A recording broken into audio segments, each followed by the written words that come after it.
Back with Chief of Police Fred Bordallo. We're talking about the budget, amongst other things. Actually, we're talking about the governor looking at all his cabinet members and saying, hey, look, where can we cut?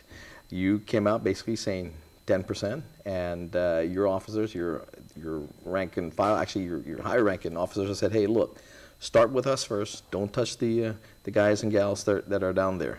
How much truth is there?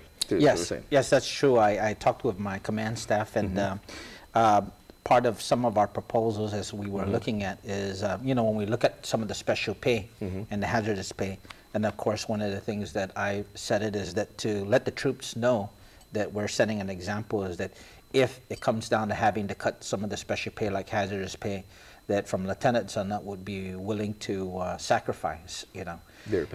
Now, I just want to say too and qualify with this type of situation that we're in, because it's challenging with the financial situation that we're facing, our economy and everything else, even in the States and the mainland, the economy, is that the governor has really made it known that the priority is education, health, and public safety.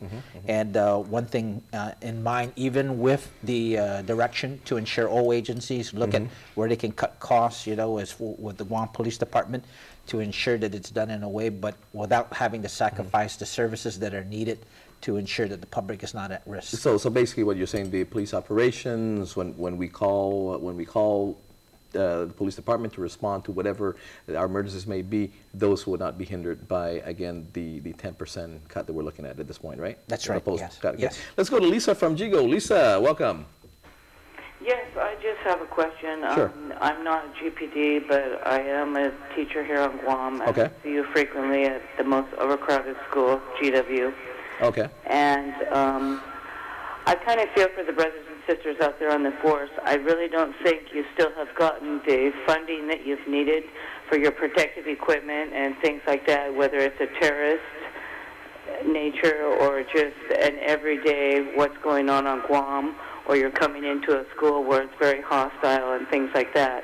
And I want to know how you, as the new chief, are addressing that issue so that you don't go on 22 to 25 years like I have, waiting for equipment or, in my case, computers and things like that that I'm never going to see. Yeah. Okay, thank you very much for your comment, Chief. I think, you know, and she makes a good point, and one of the strategies we have, of course, is, and this has been discussed in the public safety meetings with the Lieutenant Governor, and that is that we're now having to work and really more aggressively with our other local law enforcement agencies and partner up with the airport police, with the Port Authority police, with the park rangers who are helping us out right now with some of our Marine Patrol people staying down there, and with the court marshals also. And one of the things, of course, is as she said, what are we doing in terms of should we have some situation, you know, at the schools and stuff and all that, and we believe that our reserve program that we have, our current civilian police reserve program, includes some members of those other local law enforcement agencies who have had special operations SWAT training.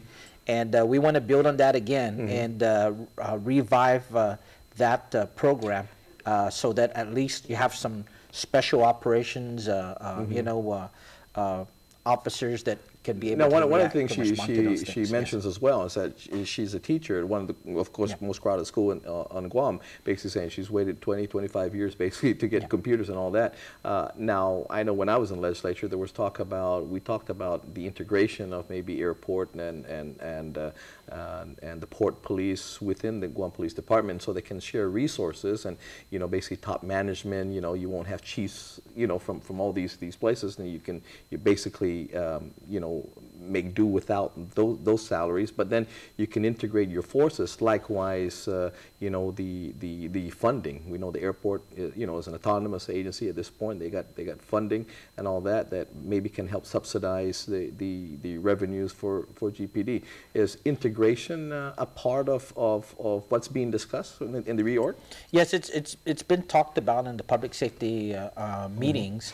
The Lieutenant Governor has asked both the Chief of Police of the Airport Police and also the Port Authority Police what's their feelings in terms of, being reorganized as part of the Guam Police Department. Because in some, jurisdictions, you have the main police department, and then you have a force that's assigned to the airport or assigned to a port, and they're all part of one big organization, and there could be some savings involved in that. And as those discussions have materialized, of course, some of the issues that come on is trying to just look at the current mandates, that separate those forces from our department, and also looking at the ranking structure, so to ensure and to allay some of the concerns probably from the airport police and Port Authority police, that when we bring them in on board, if it gets reorganized as part of the Guam Police Department, that they don't lose any particular level in terms of where their ranking is at. We're going to take a quick break. When we come back, we'll talk whether furloughs or layoffs or fee schedules will have to be looked at intensely at this point, okay? We'll be right back.